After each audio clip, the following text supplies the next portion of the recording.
Et bonsoir à tous, bonsoir à toutes, c'est Jérémy Mercier. Je suis ravi de vous recevoir pour ce premier épisode de l'émission Science en conscience pour Réinfo Covid.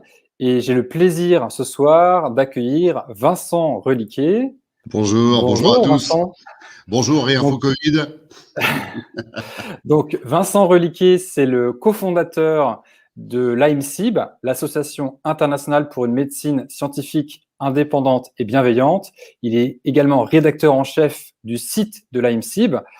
Et ce soir, on va avoir un gros sujet. Alors, on a parlé de traitement génétique contre le Covid. Alors, tout de suite, pour parler préciser de quoi il s'agit en fait des vaccins. Simplement, ce mot est censuré sur YouTube. Donc, c'était une façon de petite pirouette pour pouvoir en parler sans être censuré tout de suite. Voilà. Donc, j'espère que ça va passer. Hein, on va voir. Hein.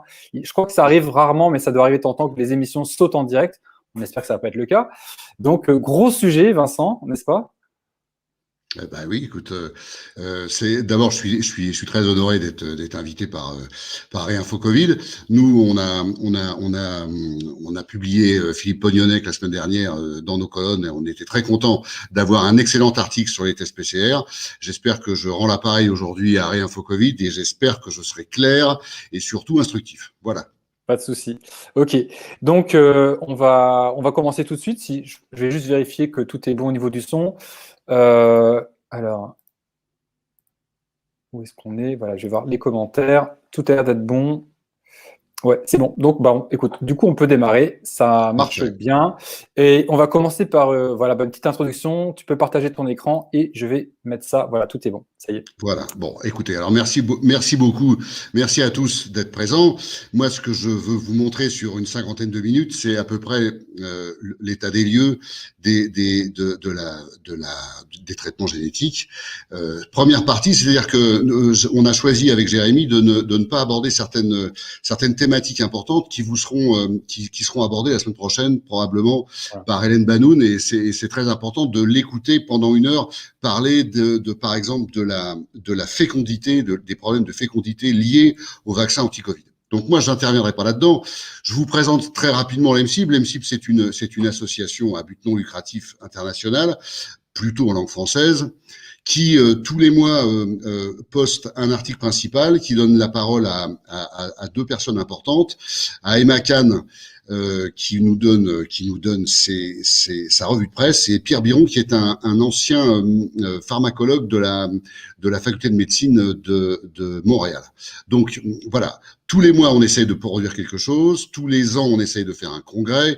Nous, notre but, c'est essentiellement de dénoncer tout ce qui peut aller de travers dans les systèmes de santé, que ce soit un produit de santé, un médicament ou une politique de santé. Évidemment, depuis l'histoire de la Covid, on n'arrête jamais. Hein, voilà. Donc, voilà, on va passer à la suite, si tu veux bien, Jérémy. Ouais, bien sûr. En tout cas, c'est clair que l'AMC a de quoi s'occuper avec toute l'actualité depuis un peu plus d'un an sur le Covid. Là, ça part dans tous les sens. Voilà. Vas-y pour la suite, c'est bon. Si vous voulez bien, donc on va juste parler d'une chose importante. C'est parce que la crise de la Covid, c'est né d'abord et avant tout d'une décision de l'Organisation mondiale de la santé, qui nous a déclaré un jour que le monde était en état de pandémie. Ce que je voudrais que vous compreniez, c'est qu'en 2005, tous les pays adhérents à l'OMS ont signé une charte, en fait un règlement sanitaire, qui indique que tous les membres doivent se conformer aux directives du Conseil mondial à partir du moment où on a des critères de pandémie qui sont retenus par l'OMS. Alors, c'est arrivé en 2005. Il faut bien comprendre qu'en 2005, quand ça a été signé, qui était à la tête de l'OMS? C'était tous les pays occidentaux. Donc, ça ne gênait personne. On se retrouve en 2021 avec une situation, mais que personne n'aurait jamais imaginé. Il faut bien se souvenir de ce que dit Louis Fouché en permanence, suivez l'argent. Vous comprenez que qui paye commande, c'est-à-dire que celui qui donne l'argent à l'OMS est celui qui décide de ce qui se passe à l'OMS. Donc, regardez, cette slide, elle est intéressante. Les États-Unis d'Amérique étaient les plus gros contributeurs du budget de l'OMS en 2018-2019. Je vous rappelle que est arrivé Donald Trump qui a dit qu'il qu'il claquerait la porte de l'OMS parce que la politique officielle de l'OMS ne lui convenait plus. Donc la grande barre du haut, déjà, vous pouvez la réduire parce que la contribution américaine a considérablement décru. Qui arrive en second? Alors là, personne n'aurait pu imaginer ça en 2005. C'est un homme avec sa femme et leur association. Alors, c'est évidemment un milliardaire, quelqu'un qui a décidé qu'il allait prendre en main les affaires sanitaires du monde.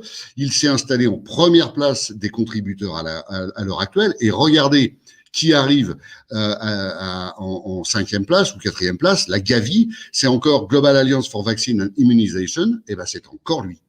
C'est encore lui, et quand vous voyez arriver Rotary, c'est encore lui qui donne des sous au Rotary pour continuer à influencer les politiques de l'OMS. Faut pas oublier qui est Bill Gates. Bill Gates a décidé que les vaccins régleraient le problème du monde. J'ai pas dit sauveraient le monde, régleraient le problème du monde. C'est-à-dire que quand Bill Gates vous annonce que les vaccins aideront à circonvenir un certain nombre de populations de 5 à 10% du total. Il l'a dit dans une conférence dont on vous donnera à la fin la référence. Bon, donc qui paye commande aujourd'hui? C'est Bill Gates qui décide. Mais alors en sous-main, vous avez quand même quelqu'un qui est aussi important que lui et qui n'apparaît pas sur ce tableau, et là c'est quand même plutôt étonnant, c'est évidemment le Parti communiste chinois qui a réussi en ralliant un certain nombre de pays émergents mondiaux, a réussi à imposer un certain nombre de décisions sanitaires mondiales, et l'association des deux, et ça aussi il fallait quand même pas, fallait l'imaginer en 2005, que les Bill Gates et Xi Jinping travaillent main dans la main de manière extrêmement régulière. Voilà une image qui est quand même parlante. C'est tiré d'un journal chinois. Vous voyez, les plus hauts honneurs académiques sont proposés à Bill Gates par le Premier ministre chinois. Mais ça s'arrête pas là. Il reçoit à nouveau, voilà, dans China Daily, il est à nouveau encensé. Donc c'est une espèce de partie à deux où l'un est très riche et l'autre est le pays le plus puissant du monde. Voilà. Alors, je voudrais qu'on fasse quelque chose d'amusant et quelque chose qu'on ne fait pas souvent. C'est-à-dire qu'on regarde ce qui se passe sur le plan chronologique, ce qui s'est passé entre octobre 2019 et juillet 2020. C'est-à-dire qu'il n'y a même pas un an qui se sera passé. Regardez bien. Alors, octobre 2019, pour vous, il ne s'est rien passé d'extraordinaire. Il s'est passé ceci. Il s'est passé les Jeux Olympiques militaires qui ont eu lieu entre le 18 et le 27 octobre. Mais souvenez-vous, à l'époque, on disait déjà que certains athlètes étaient malades dans leur délégation, que certains athlètes avaient consulté en Chine pour des pathologies respiratoires, ORL, etc. Évidemment, personne n'a imaginé qu'il s'agissait de quelque chose qui pouvait être le début d'une pandémie mondiale. Mais voilà. En octobre 2019, il y a déjà eu quelque chose. Je vous rappelle qu'à Creil, pour les Français qui nous écoutent, la base militaire de Creil a reçu tout le matériel des sportifs français quand ils sont rentrés de Chine. Et à Creil, il y a eu un énormissime cluster de Covid. Et probablement que c'est le manuportage, la contamination du personnel au sol par la manipulation du matériel sportif de nos athlètes militaires qui a entraîné le cluster. En novembre 2019, c'est quelque chose que vous n'avez probablement jamais entendu dire, c'est que en fait, quand on reprend le génome d'un coronavirus, comme il mute en permanence le coronavirus, on est capable de savoir à quel moment un virus a muté dans le temps et où il était sur le plan géographique. Et puis quand on a un gros calculateur, on est capable de dire celui-là c'est le père de celui-là, l'arrière-grand-père, etc. Et donc le premier malade que l'on a officiellement identifié, c'est en novembre 2019, donc bien avant ce qui s'est passé à Wuhan. Et ce sont des travaux que j'ai indiqués dans un de mes articles récemment, de Alison et Morlon, qui nous donnent comme premier malade, et parce qu'on n'en a pas trouvé de plus ancien, en novembre 2019. 30 décembre, là maintenant, tout le monde a entendu parler de ce pauvre médecin ophtalmologiste. C'est le 30 décembre. Lui, il nous déclare qu'il a 7 SRAS, parce qu'il a 7 PCR SRAS, et qu'il a les scanners pulmonaires qui correspondent aux SRAS qu'il avait connus en 2003. Donc voilà, officiellement la Covid-19 qu'on appelait à l'époque Wuhan-Covid a démarré en décembre 2019, mais vous voyez qu'il s'est passé déjà beaucoup de choses dans les 2 mois qui ont suivi. Et alors maintenant, j'aimerais que vous regardiez ce qui se passe, parce que là maintenant on va vraiment rentrer dans le pas banal. Si on regarde ce qui se passe le 10 janvier, eh bien, Pfizer a déjà lancé sa préparation de vaccin. Si ça vous paraît étonnant, je vous propose de regarder à la fin dans Notes et Sources, vous aurez l'article MSIB qui vous donne la référence de cette date. Ça paraît complètement hallucinant que en décembre, fin décembre, il y a eu déclaration de COV2. Et ben le 10 janvier, il y a déjà préparation d'un vaccin. Donc si vous avez la curiosité d'aller voir, ne vous privez pas. Nous avons répertorié toutes les slides pour que vous puissiez vérifier par vous-même. Le 17 janvier, c'est encore plus extraordinaire. Figurez-vous que l'OMS accepte une définition de test PCR en venant d'Allemagne, d'un certain Drosten, un truc absolument incroyable. Donc on est maintenant quelques jours après la découverte de Wuhan-Covid, soi-disant. Et ben déjà le 17 janvier, un Drosten, un Allemand, a réussi à monter tous les échelons de l'OMS pour présenter au plus haut niveau de l'OMS la définition d'un test PCR. Le 20 janvier, on confirme l'épidémie en Chine, en s'excusant vaguement d'avoir dit que Li ou Yanlang était un menteur. Enfin bref, il était mort de toute façon, donc voilà. Le 21 janvier, alors là, ça reste toujours amusant, Drosten, il dépose un article dans une revue qui s'appelle Eurosurveillance. La revue l'accepte le lendemain. On se demande qui a relu son article, et il est mis en ligne 2 jours après. On n'a jamais vu un truc pareil. Je vous rappelle toujours que ça, là, on est le 21 janvier, mais que ça fait déjà 5 jours que l'OMS a la définition du test Drosten. C'est quand même tout à fait hallucinant.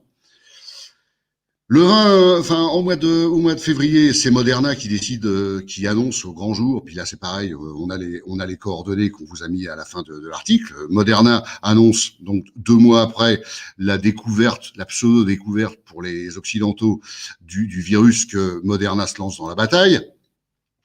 En mars, vous voyez, on est en mars, on n'a toujours pas déclaré que c'était une pandémie, mais voilà, le 11 mars, l'OMS déclare une pandémie, et encore une fois, il semblerait, et là on a mis les sources, il semblerait que Bill Gates, s'énervant que la déclaration de pandémie ne vienne pas, parce que la déclaration de pandémie, c'était 150 malades pour 100 000 habitants d'un pays, et comme il y avait à peine 50 000, eh ben il n'avait pas droit à sa déclaration de pandémie. Eh ben le 11 mars, il a donné 50 millions de dollars, et puis il a eu une rétrogradation de la déclaration, de la définition de la pandémie de 150 à 50, et puis ce jour-là, très officiellement, le monde est rentré dans une pandémie.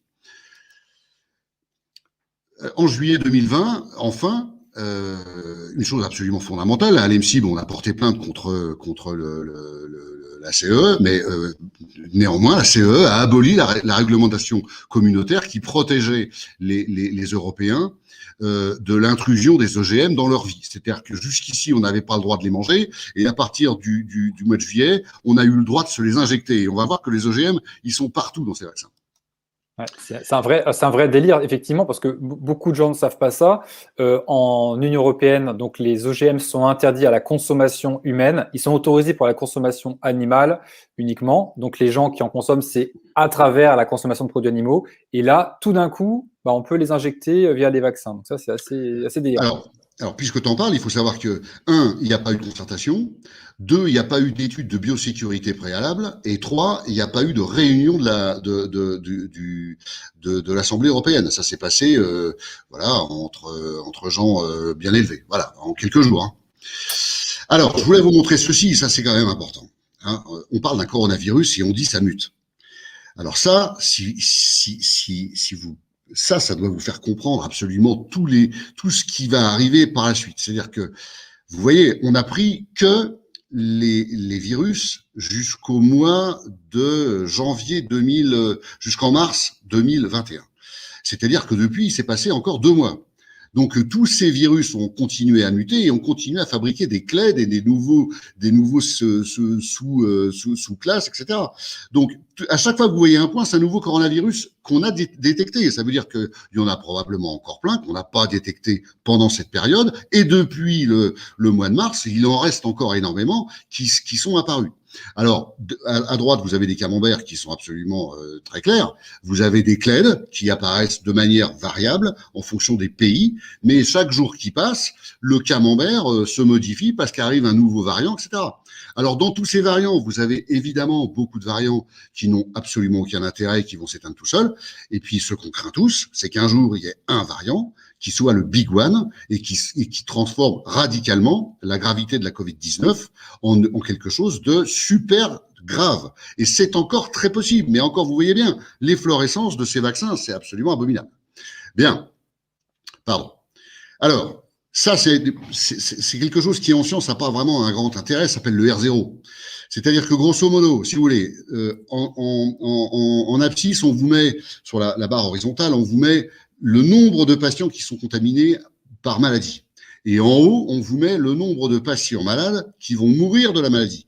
Mais attention, regardez bien l'échelle à gauche, sur la barre verticale, elle va de 0 à 0,1, puis 0,1, 0,5, 1, 2, 3, puis ensuite elle passe à 10, 20, 30. Si ce graphique respectait les proportions, on n'aurait pas du tout ça. Bon, alors en grisé, et c'est ce qu'on avait en tout début 2020, on avait la zone où probablement SARS-CoV-2 était installé dans le R0, c'est-à-dire, alors on imaginait une contagiosité à 2, 3, peut-être même 3,5. On sait qu'aujourd'hui, il peine à être supérieur à 1. Donc en fait, cette barre grise, cette barre rose, elle doit être complètement basculée vers la gauche. Et puis enfin, la létalité, alors on sait aujourd'hui qu'elle va dépendre aussi de l'âge et des comorbidités, mais vous voyez qu'on arrive quand même à des zones qui sont grosso modo, pour un coronavirus, mettons que la mortalité soit de 1%, allez, à la louche, parce que ça pourrait être 0,5 et à ce moment-là, ça nous décalerait vers la grippe H1N1, mais le SARS-CoV-2 n'est pas plus mortel que la salmonellose. Faut quand même juste comprendre. Hein. Regardez en haut ce qui se passe, grippe aviaire, peste bubonique, Ebola. C'est quand même un malade sur 2 qui meurt. Et dans ces cas-là, on a le droit de faire des vaccins à l'arrache parce qu'on a l'humanité à protéger quand on a 60% de mortalité, de létalité. Mais quand on a 0,5% de mortalité ou 1% de mortalité, quel risque on peut prendre à une population qui va extraordinairement bien? Ça n'a pas de sens. Alors, une dernière chose sur le R0, regardez en haut à droite. En haut à droite, il n'y a personne. Il n'y a pas de maladie qui est très contagieuse et abominablement mortelle. Parce que pour l'instant, ça serait probablement la fin de l'humanité. Mais c'est vraiment pas le cas avec SARS-CoV-2. On est loin de ça, ouais. Alors ça, c'est des choses importantes. On en parlait tout à l'heure, Jérémy. Personne ne comprend, personne ne se souvient que tous ceux qui se vaccinent sont en phase de test avec les industriels qui, de plus, ont rendu leur responsabilité de fabricants à la communauté économique européenne. Hein. Ils ont accepté de fabriquer des vaccins sans accepter d'assumer les conséquences plus ou moins dramatiques de santé de leurs produits. Alors, ce graphique, il date un peu. AstraZeneca est en phase 3, la plupart ils sont en phase 3, sauf Sinovac parce qu'ils n'ont rien présenté au niveau européen. Mais personne n'est approuvé. Ça veut dire qu'aucun vaccin n'a terminé son protocole d'essai, de test. Tous les gens qui se vaccinent sont en phase 3, phase test. Voilà. Donc tous les gens qui se vaccinent sont donc des cobayes d'un essai clinique. Ben évidemment, mais il n'y a absolument aucun doute. Aucun doute. Hein. On le dit pas. Il me Alors, semble qu'à la télé, on le dit pas, ça. Enfin, les gens non, ne mais on ne le savent dit pas pas. parce que ça ferait peur aux gens de dire, bah oui, mais c'est vous. Vous savez, il y a un truc que les publicitaires disent quand c'est gratuit, c'est vous le produit. Hein, bah là, ça tombe très bien, c'est gratuit, mais d'abord, ça va pas l'être longtemps parce que vous allez voir vos impôts. Mais c'est vous le produit, c'est vous le testeur. Alors, on avance. Voilà ce que je veux vous montrer. C'est important parce que faut comprendre que c'est un business, hein, la vaccination. Vous avez compris, on a un certain nombre de milliards d'humains. Chacun s'est lancé dans son truc. Alors, il y a 250 projets, hein, source OMS. Hein. Faut se rendre compte que on n'est pas au bout de nos peines. Hein. Il y en a 6 qu'on connaît bien, qui sont des vaccins à ARN messager avec des coiffes nanolipidiques, c'est-à-dire que ce sont des chaînes protéiques qui sont protégées par, ça rentre dans une cellule, par un artifice nanolipidique, et donc évidemment, on aura par cette technique-là possiblement des effets secondaires qui apparaîtront et qui n'apparaîtront pas avec d'autres technologies. Bon, par exemple, la coiffe nanolipidique, on sait qu'elle est abominablement allergisante. Bon, donc on peut faire des chocs anaphylactiques abominables simplement sur la coiffe.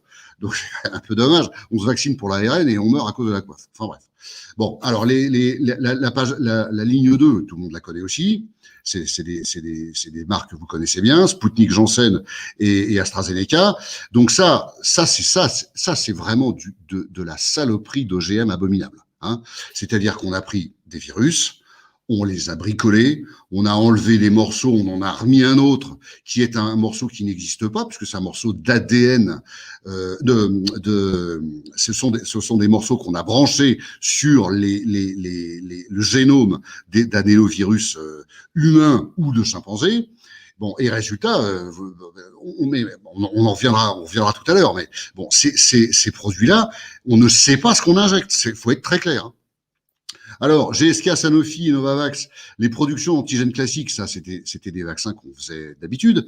Alors, vous voyez que les trois, là, tous les trois, ils vous fabriquent un anticorps anti-spike protéine.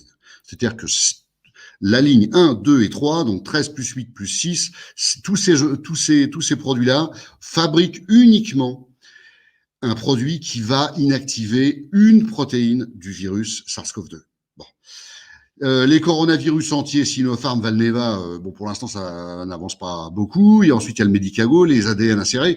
Ce qu'il faut bien comprendre, c'est ça. C'est que l'essentiel de ce qui se passe aujourd'hui, ce sont des vaccins qui sont dirigés contre la spike protéine. Et pourquoi j'insiste plus que lourdement, vous allez comprendre tout à l'heure. Alors, on pourrait dire, puisque l'Europe a choisi d'investir extraordinairement massivement, à donner de l'argent à des firmes, on pourrait imaginer qu'en échange, l'Europe, les États-Unis, etc., aient instauré un cahier des charges absolument draconien vis-à-vis des firmes pharmaceutiques, en leur disant, par exemple, on veut des études randomisées double aveugle, on veut avoir accès aux bases de données brutes, on veut être présent lors des phases de tests, on veut les éléments préalables, on veut participer à l'élaboration de vos études. Rien du tout. L'Europe n'a rien, les États-Unis pas plus, ils n'ont rien demandé, ils ont juste payé. Résultat, on a quoi? Alors, aujourd'hui, on a des produits, évidemment, qui sont tous en AMM conditionnel. Qu'est-ce que ça veut dire, une AMM conditionnelle? L'AMM conditionnelle, elle est donnée de manière provisoire à toutes ces boîtes, parce qu'on a dit qu'il n'y avait pas de traitement. Vous comprenez que si un jour on dit qu'il y a un traitement, toutes ces boîtes doivent repartir, finir leurs essais et arrêter leur commercialisation. Vous comprenez pourquoi, depuis 1 an et demi, les médecins se battent pour soigner leurs malades en disant telle molécule marche, telle molécule marche, telle molécule marche, et qu'à chaque fois on nous répond non, non, non et non. C'est à chaque fois la puissance des industries du vaccin qui bloque l'utilisation des médicaments parce que ce serait la fin de la poule aux œufs d'or. Voilà. Donc, voilà ce qu'il faut bien comprendre. L'autorisation de mise sur le marché conditionnelle, elle est conditionnée au fait qu'il n'y a pas de médicaments officiellement efficaces. Alors, je termine avec d'où cette idée qu'on entend souvent que le vaccin s'est présenté comme la seule voie de sortie pour les déconfinements, c'est forcément la solution. Tous les médecins qui soignent des Covid à longueur de journée dans tous les pays vous disent, nous, on les soigne avec tel protocole. D'abord, ils sont publiés. Il y en a qui sont publiés à l'AMCIB. Il y en a qui sont publiés à la coordination santé libre. Généralement, c'est quasiment les mêmes. Et nous, on a des résultats extraordinaires. Faut surtout pas nous dire que ces techniques-là marchent pas. Donc, on revient sur ce que j'ai dit tout à l'heure, sur ces histoires de protocoles d'analyse, où l'Europe et les États-Unis auraient pu dire, bon, aujourd'hui, on va renverser les rôles, c'est nous qui allons vous dire comment vous allez travailler, et c'est nous qui allons vérifier ce que vous faites. Eh bien, donc, ils ont fait tout ce qu'ils ont voulu, et tous les protocoles d'analyse sont défectueux dans les 4 produits qu'on a actuellement en Europe. Bon, alors défectueux, le double aveugle, la recherche du double aveugle, elle est absolument fondamentale. Ils ont quasiment tous, ils se sont débrouillés pour qu'il n'y ait plus de double aveugle. Alors la palme de la mauvaise foi abominable, c'est AstraZeneca, il faut le dire. Eux, ils ont démarré un protocole d'analyse. Ils se sont aperçus qu'il y avait tellement d'effets secondaires abominables qu'ils se sont dit, c'est pas possible, on va pas pouvoir continuer à tester contre placebo. Alors, ils sont allés chercher un vaccin anti-méningocoque qui est notoirement mal toléré, et ils ont fini l'analyse en testant contre des vaccins anti-méningo, alors qu'ils avaient prévu au départ de faire un test contre placebo. Vous imaginez la malhonnêteté intellectuelle. Et puis derrière, quand on a regardé les résultats, on s'est aperçu qu'en plus, ils se sont trompés de dose au milieu quand ils ont fait leurs injections aux cobayes. Ils se sont trompés de 50% de la dose. Et puis derrière, ils sont allés nous dire, ah bah tiens, ça marche mieux quand on met moins de vaccins. Enfin bon.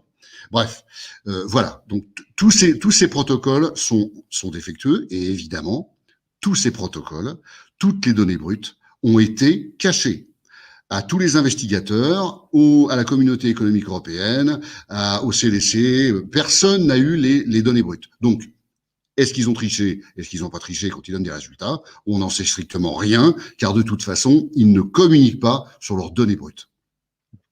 Alors, qu'est-ce qu'on a quand même sur les données qui nous ont transmises? On a déjà la première chose, c'est qu'on voudrait quand même savoir si ça fait baisser la mortalité. On n'en sait strictement rien. Donc, quand vous vous vaccinez et que vous avez plus de 70 ans, sachez que vous ne savez pas si ça vous aide à ne pas mourir de la Covid. Est-ce que ça vous permet de pouvoir aller embrasser qui vous voulez parce que vous n'êtes plus virifère? Eh bien, c'est encore pas du tout démontré. Donc, c'est pour ça que il est notoirement connu que quand on se vaccine dans une maison de retraite, on garde son masque. Parce que ça sert en fait à rien, parce que vous pouvez quand même être contaminé par un autre virus qui sera possiblement résistant à ce qu'on vous a injecté, et puis surtout vous pouvez continuer à propager du virus que vous avez hébergé dans votre nasopharynx. Et puis enfin, je précise juste un truc, le masque ne sert à rien non plus, hein. C'est une illusion de sécurité. Le masque chirurgical, le masque chirurgical, c'est à mourir de rire. Bon, et enfin, dernière chose, mais enfin, et comprenez bien, les industriels, et on y reviendra, sont des gens formidablement intelligents. Ils sont formidablement intelligents. Est-ce qu'ils ont envie de montrer que leur vaccin marche pas? Bah non. Donc, est-ce qu'ils ont envie de les tester contre les sujets âgés, alors qu'on sait très bien depuis des années que les vaccins marchent très mal chez les sujets âgés? Bah non.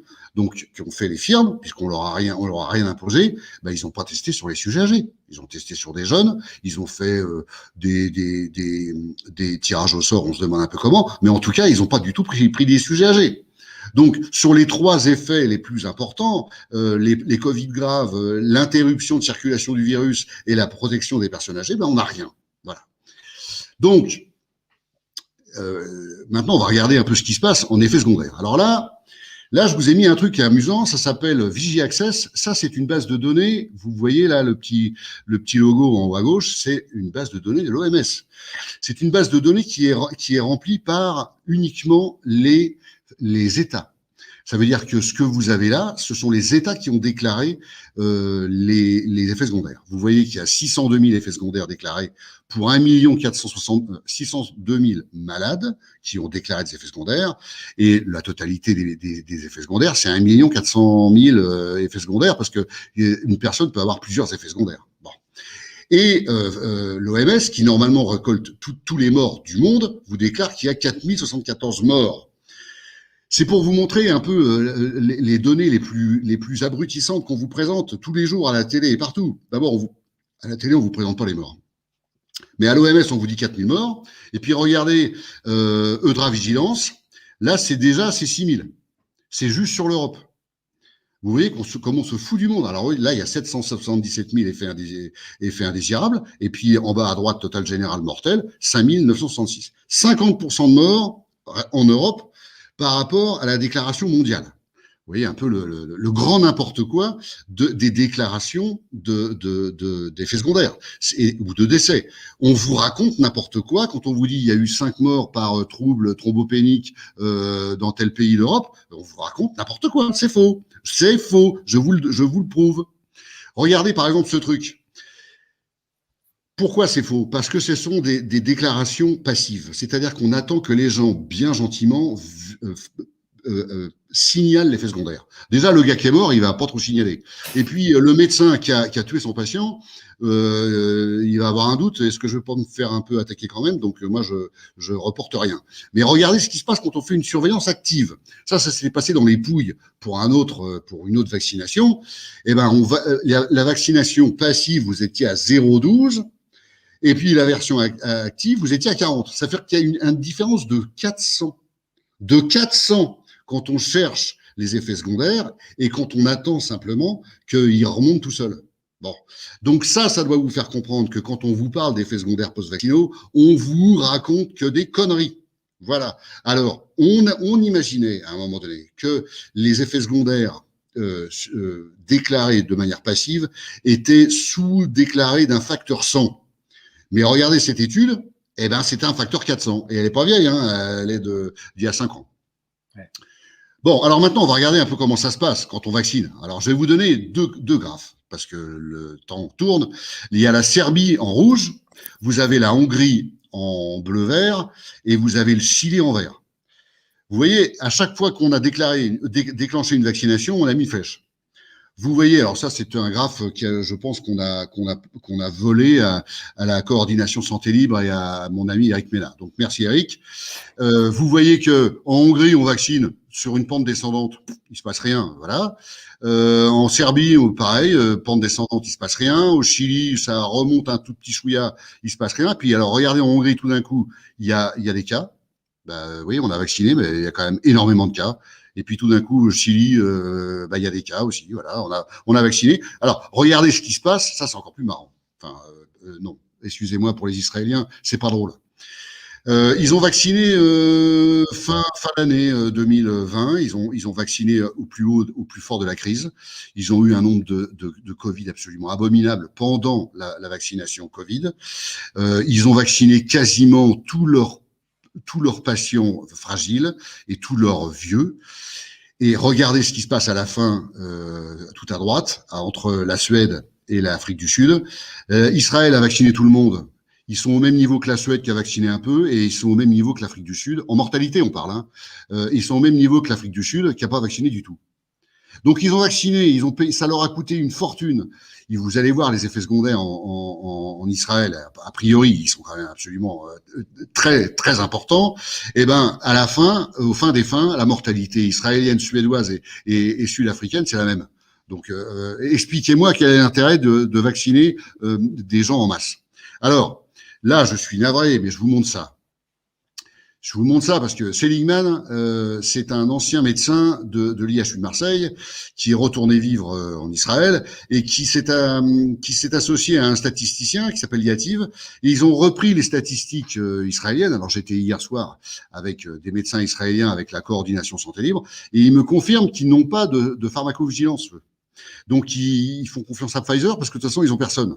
Et c'est Pfizer qui s'occupe de la vaccination en Israël et c'est Pfizer qui tient les comptes. Alors, eux, ils ont plutôt vu que la vaccination avait tué 40 fois plus de personnes âgées que la maladie n'en aurait tué. Et si vous prenez les jeunes, mais ça, je sais que Réinfo Covid, il y a beaucoup de jeunes qui hésitent à se faire vacciner, comprenez que les jeunes n'ont aucune chance de faire un Covid de mortel. Donc, dès qu'il y a un mort, ça se voit énormément dans les stats. Et ben là, on pense qu'il y a 260 fois plus de morts par la vaccination chez les jeunes que si on avait laissé la Covid en emporter quelques-uns. Vous voyez, donc on est quand même dans des chiffres astronomiques. Regardez, les cas asymptomatiques avant la vaccination et ceux infectés peu de temps après ont tendance à développer des symptômes plus graves que ceux qui sont non vaccinés. Ça, c'est quelque chose qu'on avait présenté longuement à l'EMCIB. C'est ce qu'on appelle l'effet ADE, Antibody Dependent Enhancement, ou anticorps facilitateur. Ça veut dire que quand vous êtes en train de préparer un Covid et qu'on vous vaccine, eh ben vous faites un truc abominable. C'est ce qui est probablement arrivé à notre distingué ministre de la Culture, Roselyne Bachelot, qui s'est retrouvée hospitalisée dans la semaine qui a suivi sa vaccination. Et elle y est restée une bonne paire de semaines, et on n'a jamais entendu parler de sa sortie, elle n'a jamais communiqué, on s'est encore bien moqué du monde. Est-ce que j'ai une question sur les infections, la facilitation de l'infection par les anticorps, l'ADE. Est-ce que c'est quelque chose qui peut se produire aussi plus tard? C'est-à-dire que les gens qui sont vaccinés maintenant, ils risquent d'avoir une infection Covid beaucoup plus grave quand la saisonnalité de cette maladie reprendra à partir d'octobre. C'est une excellente question. Qu'est-ce que tu veux? Le problème, c'est qu'à partir du moment où ton taux d'anticorps commence à baisser, tu peux descendre dans un seuil critique et conserver des anticorps facilitateurs qui seront supérieurs aux anticorps neutralisants, et tu peux tout à fait te retrouver avec une situation absolument dramatique dans les suites. Mais c'est absolument pas du tout impossible. Et pourquoi c'est impossible? Regarde. Ils ont tous vacciné à la moitié plus que la moitié de l'État d'Israël. Et puis, vous avez Netanyahou qui dit, bon, on va vacciner 2 fois par an maintenant. Puisque ça n'a pas marché la première fois, on va continuer. Et pourquoi ça marche pas? Parce qu'à chaque fois, il y a un variant nouveau qui vient alimenter le SARS-CoV-2, la Covid. Bon. Alors, encore une fois, quelques exemples. Regardez, ça s'est arrivé en Catalogne. En Catalogne, il y a une maison de retraite, ils commencent à vacciner. Il y a 46 morts pendant la vaccination. Ils arrêtent de vacciner. Ils interdisent la seconde vaccination, la inoculation de la segunda dosis. Ils n'ont pas inoculé la deuxième dose. Ils avaient déjà fait 46 morts sur la première injection. Vous voyez, quand on a peut-être que ces petits vieux-là, ils avaient tous un début de Covid ou un Covid larvé, on les vaccine, ils meurent. Voilà, il fallait pas faire ça. Il fallait pas vacciner. On ne vaccine pas en période d'épidémie. Jamais. On a voulu faire ça avec la Covid. On a ce genre de truc abominable. Alors regardez, encore plus lamentable. Alors là maintenant, ça c'est tout récent. Hein, ça c'est la semaine dernière, Montpellier. Donc là, on peut pas aller plus loin. Hein. Il y a 19 cas dans une maison de retraite. Il y en avait 14 de vaccinés. Alors qu'est-ce qu'on fait? Est-ce que vous croyez vraiment que le vaccin va être une solution pour les personnes âgées? La preuve que non. Bon. Et là, on n'en est qu'au début. On n'a pas encore vu arriver trop de variants résistants à la vaccination. Alors, Jacques Testard, faut penser à ce que nous a dit Jacques Testard. Jacques Testard, c'est le père des bébés éprouvettes dans les années 80-90. Lui, il vous dit l'argument responsabilisant, c'est-à-dire que les gens qui disent ah ouais, tu te vaccines pas, tu n'es pas gentil pour ton conjoint, pour ton prochain, pour ta maman, pour ton papy. L'argument responsabilisant, si tu ne te fais pas vacciner, tu fais courir un risque aux autres, il se retourne. Pourquoi il se retourne? Parce qu'à chaque fois qu'on se vaccine, si vous avez du coronavirus, du SARS-CoV-2 dans l'organisme, vous risquez de fabriquer un variant qui sera le big one, qui sera le variant abominable. Voilà. Vous voyez les variants sortir au fur et à mesure. On a vu les variants exactement sortir là où le vaccin AstraZeneca a été testé. Il a été testé à Manaus, il y a eu un variant. Il a été testé au Japon, il y a eu un variant. Il a été testé dans l'Ohio, il y a eu un variant. Il a été testé en Afrique du Sud, il y a eu un superbe variant, etc., etc., etc. Et en Angleterre, il y a eu un variant. D'accord? Donc, le vaccin est une machine à fabriquer des variants. Le vaccin fabrique les virus qui le rendent inutile. Donc, quand on a compris ça, voilà. Et alors, lisons la fin de ce que nous dit Jacques Testard. Se vacciner à coup sûr bénéfique pour soi. Déjà, même, je suis pas sûr de cette phrase, mais c'est Jacques Testard qui la prononce. Peut être irresponsable pour l'espèce. Vous vous rendez compte? Ça veut dire que vous croyez vous faire du bien, mais vous êtes peut-être en train de choisir la méthode qui peut éradiquer l'espèce humaine. Si jamais ça part de votre organisme un super coronavirus, bah, vous serez responsable, c'est tout, voilà, hein, faut le dire. Hein. Alors ça gênera jamais évidemment les firmes. Alors ça, je suis désolé, c'est encore c'est Jean-François Toussaint qui l'a présenté à l'IHU. Un jour, faudra parler d'argent. Hein. Ce que coûte la vaccination, ce que coûte la méthode de prise en charge de la Covid-19, on n'en a aucune idée. On est peut-être au-delà de 15 000 milliards de dollars. Mais ça, faut pas croire que ça sera pas donné. Et puis, il faut bien comprendre où ça va, dans quelle poche. Ben, ça va d'abord et avant tout dans les poches des firmes pharmaceutiques, qui sont déjà en train de vous expliquer que les vaccins suivants, puisque Pfizer en a fait aucune espèce de mystère, il y aura donc une vaccination à suivre tous les 6 mois, et le prix unitaire sera notablement supérieur. C'est pour ça que Robert Bourla, le patron de Pfizer, et Netanyahou se sont pris le bec et se sont fâchés l'un l'autre, parce que l'un a dit, de toute façon, maintenant c'est une injection tous les 6 mois, et l'autre a répondu, j'espère que ce sera moins cher, et l'autre a dit non, ce sera plus cher, et Netanyahou a dit, alors on arrête, si vous arrêtez, vous n'aurez plus de vaccin. Et puis à la fin, ils se sont entendus. On n'aura jamais le prix que Pfizer a proposé aux Israéliens pour continuer la vaccination, mais il y a un moment donné, il y a eu ce clash, et déjà Pfizer pour l'Europe a annoncé qu'on tendrait les 20 € la dose. Hein. Donc vous imaginez le nombre d'Européens 2 fois par an, avec évidemment les effets secondaires. On avait décidé d'être light sur ce soir sur les effets secondaires. J'en rajoute pas plus que ça. On répondra quand même à quelques questions. Oui, bien sûr. Moi, pour finir, je veux dire, voilà. Il y a eu une enquête pour savoir d'où venait SARS-CoV-2.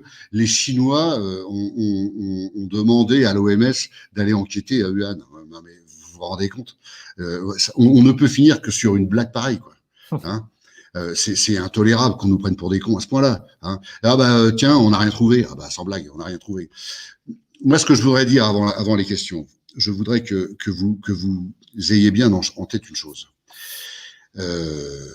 Toutes ces boîtes qui sont des lieux où on a des gens d'une intelligence exceptionnelle, toutes ces firmes pharmaceutiques, si toutes ont choisi, celle qui nous occupe aujourd'hui, d'organiser des vaccins sur une spike protéine d'un virus qui mute tout le temps, c'est qu'ils ont déjà parfaitement compris qu'en prenant une spike de 2019, quand on l'injecte en 2021, on aura un petit peu d'effet peut-être du vaccin. Mais que de toute façon, comme le vaccin mute, ce vaccin, il ira jamais bien loin, parce qu'il faudra le remettre à jour, parce que les virus mutent. Donc, il faudra de nouveaux vaccins sur de nouvelles définitions de spike protéines, de nouveaux virus, mais le temps d'industrialiser la production de ces doses, d'autres virus seront sortis exprimant d'autres protéines sur la spike, et à chaque fois on sera en retard d'un métro, et à chaque fois on vaccinera avec des vaccins qui seront déjà dépassés. Voilà. Vous comprenez que les firmes pharmaceutiques, en se lançant dans la vaccination, ont compris que c'était un business, le business du millénaire. Il est là. Voilà, j'ai terminé. Ok, donc avec un abonnement à la clé, donc 2 fois par an minimum. Oui. Peut-être 2 ou 3 doses à chaque fois en plus, hein, c'est ça. On verra. Donc ça n'augure pas forcément de très bonnes choses, vu que le réveil a l'air d'être assez lent chez beaucoup de gens qui ont l'air d'accepter en majorité l'adoption du futur pass sanitaire, notamment, qui se présente. Ce qui est tuant, Jérémy, c'est que là, on se rapproche des vacances, et moi, j'entends toute la journée, vous savez, docteur, je vais me vacciner parce que j'ai envie d'aller boire un coup avec mes potes, ou alors j'ai envie de prendre l'avion pour aller me dorer à la plage. Excusez-moi, mais moi, j'ai appris que les vaccins, c'était pour sauver les vies, moi. Donc, c'est pas pour aller boire des coups et puis pour aller se dorer en République dominicaine. Non, mais j'hallucine. Enfin, les gens prennent des risques avec leur santé, mais absolument, mais inouïs, pour aller boire un verre en terrasse et prendre un avion. Bon, écoutez, à un moment donné, on pourra plus les défendre. Qu'est-ce que vous voulez? Si les gens ne se défendent pas un minimum, qu'est-ce que vous voulez? Nous, on continuera à se battre pour les gens qui nous font confiance, mais ceux qui veulent aller boire des canons et puis aller à la plage, ils y vont, quoi. Tant pis pour eux. Et alors du coup, si on pouvait revenir un petit peu quelques minutes sur les effets secondaires, j'ai vu pas mal de questions dans le chat à ce sujet. C'est quoi, est-ce qu'il y a déjà peut-être, est-ce qu'il y a des vaccins qui ont l'air moins dangereux que d'autres? Comme on ne connaît pas leur efficacité, on peut au moins peut-être savoir leur danger, ou bien la pharmacovigilance est tellement mauvaise qu'on ne sait pas. La pharmacovigilance, elle nous donne plusieurs centaines d'effets secondaires différents par vaccin. Ce que je vous ai montré sur Vigili Access, vous pouvez tout à fait le faire vous-même. Alors, soit vous tapez Covid-19 vaccine, soit vous tapez le nom du vaccin, et vous aurez séquentiellement tous les vaccins. Mais vous verrez, à chaque fois, il y a plusieurs centaines d'effets secondaires possibles. Ça va de l'effet secondaire indésirable majeur, le décès, à l'infarctus. Alors, moi, j'ai vu récemment, la semaine dernière, un gars, il se vaccine et 49 ans. Il se vaccine 2 jours après et il meurt. Et alors, je dis, alors, il a été, on a signalé, ah non, parce qu'il était coronarien. Je dis, je m'en fous qu'il soit coronarien. C'est pas au médecin traitant de dire que c'est sa maladie cardiaque qui l'a tué. Il est fragile du cœur. Et on le vaccine et 2 jours après, il est mort. Il a 49 ans. On peut pas dire que non. Il faut faire remonter tous ces cas.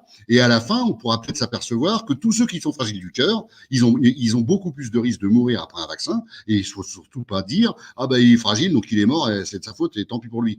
C'est pour ça que c'est nul, les systèmes de collection de données passives. Et pour ça aussi que c'est choisi. C'est parce que ça donne beaucoup moins d'effets secondaires qui remontent. Je vous rappelle même qu'il y a une Française responsable de la pharmacovigilance, je ne sais plus où, dans le Sud, qui avait dit cessez de nous envoyer tout et n'importe quoi en effets secondaires, hein, on n'en peut plus. Donc elle est en train d'expliquer que, ouais, bon, ouais, à Tours. Bon, elle est en train d'expliquer que ça lui donne trop de travail, les effets secondaires du vaccin Covid. Donc elle aimerait bien qu'on arrête un peu de faire notre boulot. Mais on hallucine, hein, vraiment, on hallucine. Et est-ce que, alors il y a des personnes qui posent la question aussi simplement sur ces vaccins. Est-ce que le terme, c'est quoi le terme le plus approprié? Parce qu'il y en a qui parlent de thérapie génique, de hacking de la du fonctionnement, immunitaire. Qu'est-ce qu'on peut dire? Moi, je sais pas. Je suis pas virologue, je suis pas immunologiste. Moi, je suis médecin de base, traitant de terrain. C'est une question qui me dépasse. C'est vrai qu'on a franchi un palier. Mais encore une fois, moi, j'aimerais bien que l'ARN messager, on l'étudie sérieusement. Ça pourrait être un truc formidable hein, pour traiter des cancers, des trucs. Non, mais je plaisante pas. Ou même traiter un Ebola où il y a 50% de morts. Moi, je vous assure, demain, il y a Ebola dans mon patelin. Je me mets l'aiguille dans le bras tout de suite. Hein, j'attends personne. Hein. Bon, mais pour une mortalité à 0,1, excusez-moi, je marche sur la seringue. Hein, ça c'est clair. Hein. D'accord. Et j'avais une question aussi, je ne l'ai pas vu poser, mais ça m'est revenu à moi. On a parlé il me semble, d'une forte hausse des problèmes, des maladies cardiaques et de la mortalité liée à des maladies cardiaques en Israël. Et oui, alors, tu as entendu parler de ça aussi? Ouais. Alors oui, bien sûr. Alors c'est en train d'être retravaillé. Il y a des. Alors c'est encore un truc incroyable. Ça attaque le cœur des jeunes. On a des myosites, c'est-à-dire des atteintes du muscle. Alors évidemment, on sait qu'un coronarien qui a toutes ses artères bouchées, il fait une poussée tensionnelle, il meurt. Bon, et comme ça donne des poussées tensionnelles, et voilà, c'est une façon simple et bête de mourir quand on a des artères coronaires dans un état abominable. Mais il y a plein de façons de mourir. On peut faire un trouble du rythme, on peut faire un trouble du rythme parce qu'on va faire un trouble hydroélectrolytique parce qu'on va faire de la fièvre et qu'on va pas boire parce qu'on a du mal à boire, parce qu'on est vieux, parce qu'on n'a pas accès à l'eau dans une maison de retraite. Il y a la bouteille d'eau, elle est vide. Alors, le vieux, déjà son verre il est vide, donc il fait 40. Et puis il se déshydrate, il meurt. Voilà. Alors on dit ah oui, oh bah, il est vieux. Oui, ou alors oh bah oui, mais il était fatigué du cœur. Ouais, d'accord. Donc moi, ce qui m'intéresse beaucoup, c'est la surmortalité, mais ça on va l'avoir probablement vite, mais avec des chiffres abominables. Encore une fois, c'est des chiffres qui ne veulent rien dire, mais on aura quand même des chiffres. Et puis surtout, alors là, ce qu'il faut se tirer au clair. Alors, je pense que, j'espère que lundi prochain, vous aurez Hélène qui vous parlera fertilité et Covid. Mais là, il y a un vrai problème, c'est jeunes et myosite. Parce qu'être insuffisant cardiaque, parce qu'on a été vacciné pour vouloir aller à la plage, moi, ça me fait mal. Voilà. J'ai une question très spécifique, Véro, qui demande que risque un diabétique vacciné? Est-ce qu'il y a un risque supplémentaire? Non, c'est toujours pareil. Est-ce qu'il est en surpoids? Est-ce qu'il est à l'insuline? Est-ce qu'il est vieux? Est-ce qu'il est équilibré? Alors tout ça, ça fait des cases différentes. Grosso modo, moi je milite. Je suis absolument pas tout seul pour que mes diabétiques, et j'en ai pas mal, ils aient un traitement de leur état immunitaire préalable qui soit maximal. J'ai pas un diabétique qui n'est pas sous vitamine D, au moins jusqu'au 15 mai. J'ai pas un diabétique qui prend pas du zinc en association si jamais il est carencé. J'ai pas un diabétique qui prend pas de la vitamine C en plus s'il n'a pas accès aux agrumes. Voilà. Bon, maintenant, spécifiquement les diabétiques dans leur ensemble, je peux pas répondre. C'est un peu trop vaste. Ok, d'accord. Et sinon, il y a une personne qui demande ça. Est-ce que les médecins ont des compensations financières pour vacciner? Question de Nadine. Alors, moi, ça me gêne de répondre parce que, moi, évidemment, vous imaginez comme j'ai vachement vacciné Covid. Alors, à un moment donné, ils touchaient des sommes astronomiques quand ils allaient vacciner dans les vaccinodromes. Bon, plusieurs milliers d'euros par jour. Hein. Je vous le cache pas que moi, quand j'ai lu ça, je me suis dit bon, bah, d'accord. Bon. Et puis alors, le vétérinaire qui l'aidait à vacciner, il avait 2 fois moins, et l'infirmière, elle avait 3 fois moins. Enfin, c'était la honte absolue. Bon, alors un vaccin, normalement, hein, une vaccination, ça fait partie de l'acte de la consultation, mais là, il faut remplir des papiers supplémentaires. Donc, le médecin, quand il vaccine au cabinet, mais il vaccine plus beaucoup hein, maintenant, les gars, hein, parce qu'ils n'ont pas de vaccin, parce que les gens viennent plus. Alors, de temps en temps, il y a des confrères qui font une matinée vaccinale, donc ils réservent leur matinée. Donc, ils pensent faire que ça, puis personne vient. Personne vient parce que plus personne veut de l'AstraZeneca. Donc le gars, il reste avec ses doses et puis son carnet d'adresse, il est plein, mais il est vide en fait parce que personne vient. Donc non, aujourd'hui,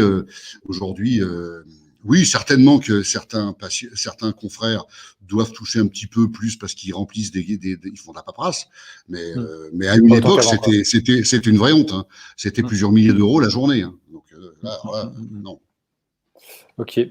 Bon, en tout cas, j'ai une autre question, tiens, qui peut-être te concerne directement. Est-ce qu'un médecin généraliste est obligé de vacciner si un patient lui demande? Bah déjà, bien sûr que non, puisque j'en ai pas. Bon, comme ça. Ok. Non, mais alors, moi, si un jour on m'oblige, on m'oblige, ben à ce moment-là, je ferai signer une décharge de responsabilité à mon patient. Il a déjà été, la décharge, elle a déjà été rédigée par maître Carlo Alberto Brusa. Quand vous lisez la décharge de responsabilité, je vous assure que vous n'avez pas envie de signer. Hein. Mais mais si on me demande de le faire, si mon patient me dit je vous impose, après tout, voilà, il aura choisi, mais il signe sa décharge de responsabilité. Comme quoi, il a bien tout compris de ce qui va se passer. Voilà. Ok. Bon, bien sûr, il y a plein de questions, mais on va rester sur un format relativement court pour cette émission, à peu près 50 minutes. Merci beaucoup pour toute cette présentation hyper intéressante et éclairante. Merci Rien pour Covid. Merci à tous. Et puis, normalement, la semaine prochaine, on retrouvera Hélène Banoun, je l'espère, et peut-être qu'on parlera donc de peut-être troubles de la fécondité et vaccination. Vous allez voir. Incroyable, incroyable. Là, c'est un sujet de malade. À bientôt. Merci Jérémy. Au revoir. Salut. Je vais mettre une petite musique de fin si j'y arrive. Je ne sais pas si je vais y arriver. Bon, bah tant pis, il n'y aura pas de musique de fin pour cette fois. Chante. Je vais m'entraîner alors. Allez, bonne soirée à tous et merci beaucoup pour votre soutien. À bientôt. Au revoir. Salut.